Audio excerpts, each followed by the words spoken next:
ഏവർക്കും ഉബുണ്ടു ജാലകത്തിൻ്റെ മറ്റൊരു വീഡിയോയിലേക്ക് സ്വാഗതം. ICT 8ാം ക്ലാസ്സിൻ്റെ രണ്ടാമത്തെ ചാപ്റ്ററാണ് page designing in word processor. Page designing word processor എന്നുള്ള ഈ അധ്യായത്തിൽ ഒരു യാത്രാ വിവരണവുമായി ബന്ധപ്പെട്ട ഒരു റിപ്പോർട്ട് തയ്യാറാക്കുന്ന കാര്യമാണ് ആദ്യം പറയുന്നത്. ഈ റിപ്പോർട്ട് തയ്യാറാക്കുന്ന മലയാളത്തിലാണ്. അതുകൊണ്ട് തന്നെ കീബോർഡിൻ്റെ ലേഔട്ട് നമുക്ക് മലയാളത്തിലേക്ക് മാറ്റണം. കീബോർഡിൻ്റെ ലേഔട്ട് മലയാളത്തിലേക്ക് മാറ്റുന്നത് നമുക്കറിയാം. ഈ ഭാഗത്തൊന്ന് ക്ലിക്ക് ചെയ്തുകൊണ്ട് മലയാളം സെലക്ട് ചെയ്ത് കഴിഞ്ഞാൽ ആ കീബോർഡ് മലയാളത്തിലേക്ക് വരുന്നതായിട്ട് കാണാം. പിന്നെ കീബോർഡ് മാറ്റുന്നതിൽ എന്തെങ്കിലും പ്രശ്നം നേരിടുകയാണെങ്കിൽ ഇപ്പോൾ മലയാളം ഇംഗ്ലീഷ് അങ്ങനെ ചേഞ്ച് ചെയ്യാനായിട്ട് കഴിയുന്നില്ല എന്നുണ്ടെങ്കിൽ ഈ സെറ്റിങ്സിലേക്ക് വരിക. ഈ സെറ്റിങ്സിൽ വന്നതിന് ശേഷം നമുക്കിവിടെ കീബോർഡ് എന്നുള്ളൊരു ഓപ്ഷനുണ്ട്. ഈ കീബോർഡ് എന്ന ഓപ്ഷൻ എടുത്തതിന് ശേഷം നമുക്കിവിടെ കാണാം use the same source for all window എന്നുള്ളതിന് ടിക്ക് ഉണ്ടോ എന്നുള്ളത് നോക്കുക. ഇല്ലെങ്കിൽ ഈ ഒരു use the same source for all Windows എന്നുള്ള ടിക്ക് നൽകിയതിന് ശേഷം ഒന്ന് ക്ലോസ് ചെയ്ത് കഴിഞ്ഞാൽ നമുക്ക് ഈ ഒരു ചേഞ്ചിങ് വരുത്താനായിട്ട് കഴിയുന്നതാണ്. നമുക്ക് മലയാളം ടൈപ്പിങ്ങിനെ കുറിച്ച് കഴിഞ്ഞ പാഠഭാഗങ്ങളിലൊക്കെ കഴിഞ്ഞ ക്ലാസ്സുകളിലൊക്കെ നിങ്ങൾ പഠിച്ചിട്ടുള്ളതാണ്.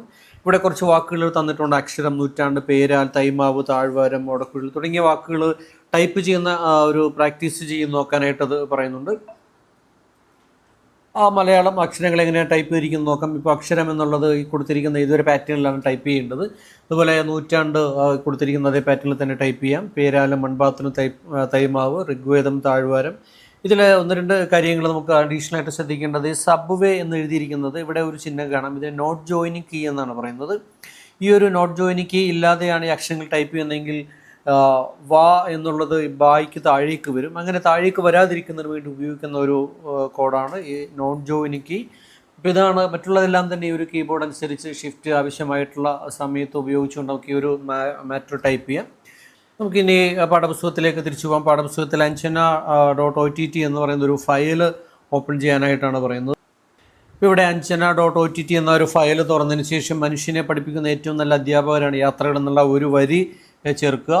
അതുകൂടാതെ തന്നെ ആ ഒരു ഫയൽ തുറന്നതിന് ശേഷം അതിൻ്റെ അക്ഷരങ്ങൾ, ഫോണ്ടുകൾക്ക് മാറ്റം വരുത്തുക, അതിൻ്റെ കളർ മാറ്റം വരുത്തുക, അതുപോലെ ലൈനുകൾ തമ്മിലുള്ള ഒരു ഡിസ്റ്റൻസ്, പാരഗ്രാഫ് തമ്മിലുള്ള ഡിസ്റ്റൻസ്, ഇത്തരം കാര്യങ്ങളാണ് അതിൽ ചെയ്യാനായിട്ട് പറയുന്നത്.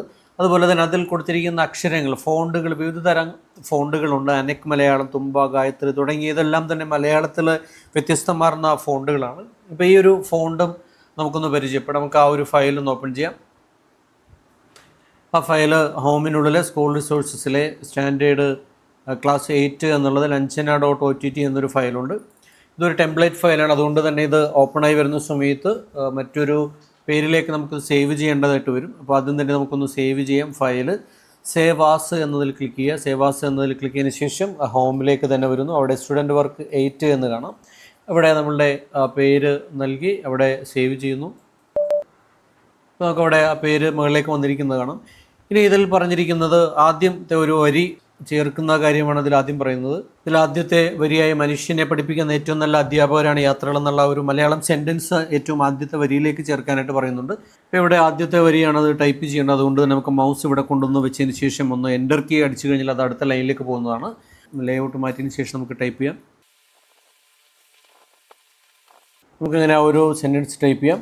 അതുപോലെ ഏതെങ്കിലും അക്ഷരങ്ങൾക്ക് നമുക്ക് പ്രയാസമുണ്ടെങ്കിൽ നമുക്ക് ഇവിടെ ക്ലിക്ക് ചെയ്തതിന് ശേഷം ഇവിടെ ഷോ കീബോർഡ് ലേഔട്ട് എന്ന് കാണാം. അപ്പോൾ ഇവിടെ ക്ലിക്ക് ചെയ്ത് കഴിഞ്ഞാൽ ഏത് അക്ഷരങ്ങളാണ് ഏത് ഭാഗത്താണ് എന്നുള്ളത് നമുക്ക് ഈ ഒരു കീബോർഡ് ലേഔട്ട് നോക്കി നമുക്ക് മനസ്സിലാക്കാവുന്നതാണ്. നമുക്ക് ആ ഒരു പേജിൽ ചെയ്യേണ്ടത് ഫോണ്ടിൻ്റെ സ്റ്റൈല്, സൈസ്, കളർ തുടങ്ങിയവ മാറ്റണം. അതുപോലെ തന്നെ ലൈനുകൾ തമ്മിലുള്ള അകലം, അതുപോലെ പാരഗ്രാഫ് തമ്മിലുള്ള സ്പേസ്, ബാക്ക്ഗ്രൗണ്ട് കളർ, ബോർഡർ തുടങ്ങിയ കാര്യങ്ങൾ കൊടുക്കുക. സാധാരണയായി ഉപയോഗിക്കുന്ന മലയാള ഫോണ്ടുകൾ നമുക്കിവിടെ കാണാം. അനക് മലയാളം, തുമ്പപ്പൂ, ഗായത്രി, കേരളം തുടങ്ങിയ എല്ലാം തന്നെ നല്ല ഫോണ്ടുകളാണ്. അതിനുശേഷം താഴെ ഒരു ടേബിൾ ഉണ്ട്, അത് നമുക്ക് പൂരിപ്പിക്കേണ്ടതുണ്ട്. അതിൽ changing the font to Noto Serif Malayalam, ഈ ഒരു ഫോണ്ടിലേക്ക് മാറ്റണമെങ്കിൽ ഫോണ്ട് നെയിമാണ് ചെയ്യേണ്ടത്. അതുപോലെ ഫോണ്ട് സൈസ് 13ലേക്ക് മാറ്റേണ്ടതുണ്ടെങ്കിൽ ഫോണ്ട് സൈസാണ്. അതുപോലെ align heading to the center ആണെങ്കിൽ നമ്മുടെ അലൈൻ സെൻറ്റർ എന്ന് കാണാം. അതുപോലെ change font colour to blue എന്നാണെങ്കിൽ ഫോണ്ട് കളർ ഉപയോഗപ്പെടുത്തിയാണ് മാറ്റം വരുത്തേണ്ടത്.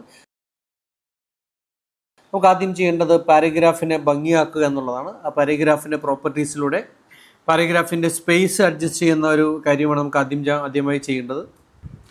നമുക്ക് പാരഗ്രാഫുമായി ബന്ധപ്പെട്ടിട്ടുള്ള പ്രധാന കാര്യങ്ങൾ എന്തൊക്കെയാണ് ചെയ്യേണ്ടതെന്ന് പരിശോധിക്കാം. ഈ പാരഗ്രാഫ് മുഴുവനായും തന്നെ സെലക്ട് ചെയ്യുക. മുഴുവനായും സെലക്ട് ചെയ്തതിന് കൺട്രോൾ കീ പ്രസ് ചെയ്ത് പിടിച്ചുകൊണ്ട് ക്ലിക്ക് ചെയ്ത് കഴിഞ്ഞാൽ മുഴുവനായിട്ട് നമുക്ക് സെലക്ട് ചെയ്യാനായിട്ട് കഴിയും. അങ്ങനെ കൺട്രോൾ ഉപയോഗിച്ചുകൊണ്ട് ഈ പാരഗ്രാഫ് മുഴുവനായിട്ട് സെലക്ട് ചെയ്യുന്നു. പാരഗ്രാഫിൽ ആദ്യം നമുക്ക് ചെയ്യേണ്ടത് സ്പേസിംഗ് ആണ്. പാരഗ്രാഫ് തമ്മിലുള്ള അകലം കൂട്ടുന്നതിന് വേണ്ടിയിട്ട് ഈ ഭാഗത്തൊന്ന് ക്ലിക്ക് ചെയ്ത് കഴിഞ്ഞാൽ 0.10 എന്ന ഒരു അകലത്തിലേക്ക് പാരഗ്രാഫുകളെല്ലാം മാറിയിട്ടുണ്ട്. ഇതിൻ്റെ താഴെ കാണുന്ന ഇതാണ് സെറ്റ് ലൈൻ സ്പേസ്. ഈ ലൈൻ സ്പേസ് നമുക്ക് 1.15 എന്നുള്ള ആ ഒരു ലൈൻ കൊടുക്കുന്ന സമയത്ത് അതിൻ്റെ വരികൾ തമ്മിലുള്ള അകലം ആ 1.5ലേക്ക് മാറിയിട്ടുണ്ട്. ഇനി ഈ ഭാഗത്ത് കാണുന്നതാണ് ഇൻഡൻറ്റ് എന്നുള്ളതാണ്. അപ്പോൾ ആദ്യത്തെ ഇൻഡൻറ്റ് ടെക്സ്റ്റിന് മുൻപ് മാർജിനിൽ നിന്നുമുള്ള അകലം എത്രയാണ് എന്നുള്ളത് കൊടുക്കുന്നതിന് വേണ്ടിയിട്ടാണ്. നമുക്കിവിടെ 40 എന്നുള്ളത് കൊടുക്കുമ്പോൾ മാർജിനിൽ നിന്നുള്ള അകലമാണ് വന്നിരിക്കുന്നത്. ഇനി അവസാനം കാണുന്ന ഇതാണ് ആദ്യത്തെ വരി, ഫസ്റ്റ് ലൈൻ ഇൻഡൻറ്റ്. ആദ്യത്തെ വരി മാത്രം എത്ര ദൂരമാണ് മാർജിനിൽ നിന്നും വരേണ്ടത് എന്നുള്ളത് കൊടുക്കുന്നതിന് വേണ്ടിയിട്ടാണ് ഈ ഒരു ടാബ് ഉപയോഗിക്കുന്നത്. ഇപ്പോൾ ഇവിടെ ടെക്സ്റ്റ് ബുക്കിൽ 1.30 എന്നുള്ളതാണ് കൊടുത്തിരിക്കുന്നത്. ഇപ്പോൾ നമുക്കിവിടെ നോക്കിയാൽ കാണാം പാരഗ്രാഫുകളുടെ ആദ്യത്തെ വരികളെല്ലാം തന്നെ ഈ പറഞ്ഞ 1.30 എന്നുള്ള ആ ഒരു മെഷർമെൻറ്റിലേക്ക് മാറിയിട്ടുണ്ട്. അപ്പോൾ ഇത്തരം കാര്യങ്ങളാണ് പാരഗ്രാഫിൽ പ്രധാനമായിട്ട് നമുക്ക് ചെയ്യേണ്ടത്. ഇനിയുള്ളത് ഏതെങ്കിലും ഒരു പാരഗ്രാഫിന് ബാക്ക്ഗ്രൗണ്ട് കളർ കൊടുക്കുക, അല്ലെങ്കിൽ അതൊരു ടേബിളിനകത്ത് ആക്കുകയോ ചെയ്യുക എന്നുള്ളൊരു വർക്കാണ് ഇനി നമുക്ക് അടുത്തായിട്ട് ചെയ്യേണ്ടത്. അടുത്തതായിട്ട് നമുക്ക് ചെയ്യേണ്ടത് anjana.ott എന്ന ആ ഒരു പേജിലെ ഈ ഒരു ഭാഗം, എല്ലോറ ഗുഹയുമായി ബന്ധപ്പെട്ടുള്ള ഈ ഒരു ഭാഗം ഇത്തരത്തിലൊരു ടേബിളിലേക്ക് കൊണ്ടുവന്ന് അതിനൊരു ബാക്ക്ഗ്രൗണ്ട് നമുക്ക് നൽകേണ്ടതുണ്ട്. അപ്പോൾ ഇതെങ്ങനെയാണ് ചെയ്യുക എന്നുള്ളത് നമുക്കൊന്ന് പരിശോധിക്കാം.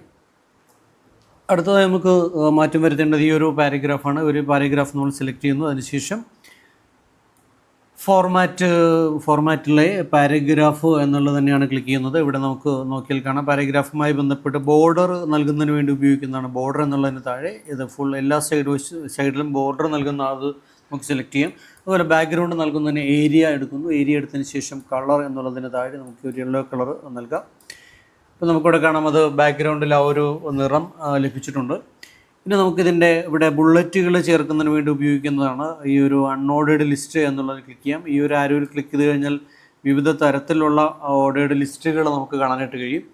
ഇനി ഈ വന്നിരിക്കുന്ന ഈ ബുള്ളറ്റുകൾ അല്പം ഇടത്തോട്ട് നീക്കണമെങ്കിൽ ഈ കൊടുത്തിരിക്കുന്ന ഈ ഇൻഡൻറ്റ് അല്പം അങ്ങ് നീക്കിക്കഴിഞ്ഞാൽ അത് വശത്തേക്ക് വരുന്നതായിട്ട് കാണാം. ഇനി ഏതെങ്കിലും വരികൾ ഇപ്പോൾ ഈ പകർപ്പ് എന്നുള്ളത് ഒരല്പം നീങ്ങിയാണ് നിൽക്കുന്നത്, ടാബ് എന്നൊക്കെ പ്രസ് ചെയ്യുകയാണെന്നുണ്ടെങ്കിൽ അത് ഒരേ അലൈൻമെൻറ്റിലേക്ക് തന്നെ വരുന്നതായിട്ട് കാണാം. അടുത്തതായിട്ട് നമുക്കിതിലേക്ക് ചേർക്കേണ്ടത് ടേബിളാണ് ചേർക്കേണ്ടത്. ടേബിൾ ചേർക്കുന്നതിന് വേണ്ടി നമുക്ക് അജന്ത ഗുഹകൾ എന്നതിന് താഴെ ഒരു ടേബിൾ ചേർക്കാം.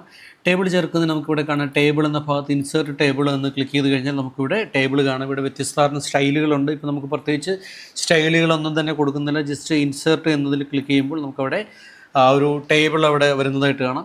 ഈ മൗസ് ഉപയോഗപ്പെടുത്തിക്കൊണ്ട് തന്നെ ഈ ടേബിളിൻ്റെ വീതി കൂട്ടുകയോ കുറയ്ക്കുകയൊക്കെ ചെയ്യാം. അതുപോലെ ഹൈറ്റ് കൂടുകയോ കുറയ്ക്കുകയൊക്കെ ചെയ്യാം.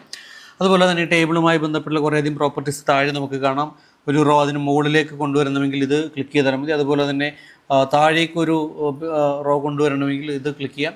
അപ്പോൾ ഇത്തരത്തിലുള്ള നിരവധി ടേബിളുകളുമായി ബന്ധപ്പെട്ടുള്ള കാര്യങ്ങൾ ഇവിടെ തന്നെ കാണാം. അതിലെ ഒന്നാണ് സ്പ്ലിറ്റ് സെല്ല്. ഏതെങ്കിലും ഒരു സെല്ലിനെ രണ്ടാക്കുന്നതിന് വേണ്ടി ഉപയോഗിക്കുന്നതാണ് സ്പ്ലിറ്റ് സെല്ല്. അതുപോലെ തന്നെ മെർജ് ചെയ്യുന്നതിന് വേണ്ടിയിട്ടുള്ള സെല്ലുകളാണ്. ഇപ്പോൾ ഇത് രണ്ടും കൂടെ ഒരുമിച്ച് സെലക്ട് ചെയ്ത് കഴിഞ്ഞിട്ടുണ്ടെങ്കിൽ നമുക്കത് മെർജ് ചെയ്യാനായിട്ടുള്ള ഓപ്ഷനുണ്ട്. അപ്പോൾ അത്തരത്തിൽ ടേബിളുകളുമായി ബന്ധപ്പെട്ടുള്ള നിരവധി പ്രോപ്പർട്ടീസ് നമുക്കിവിടെ കാണാം. പിന്നെ ആ ടേബിളുമായി ബന്ധപ്പെട്ടുള്ള ഒരു ടേബിൾ ടെക്സ്റ്റ് ബുക്കിൽ പാഠപുസ്തകത്തിൽ പൂരിപ്പിക്കുന്നതിനുണ്ട്. റോ എബവ് ചെയ്യുന്നതിനും അതുപോലെ റോ താഴെ കൊണ്ടുവരുന്നത് നമ്മൾ കണ്ടു. അതുപോലെ മെർജ് സെല്ലുകൾ, ഏതെങ്കിലും രണ്ട് സെല്ലുകൾ ഒരുമിച്ച് സെലക്ട് ചെയ്തതിന് ശേഷം ഒന്നാക്കി മാറ്റുന്നതിന് വേണ്ടിയിട്ടാണ് മെർജ് സെൽ.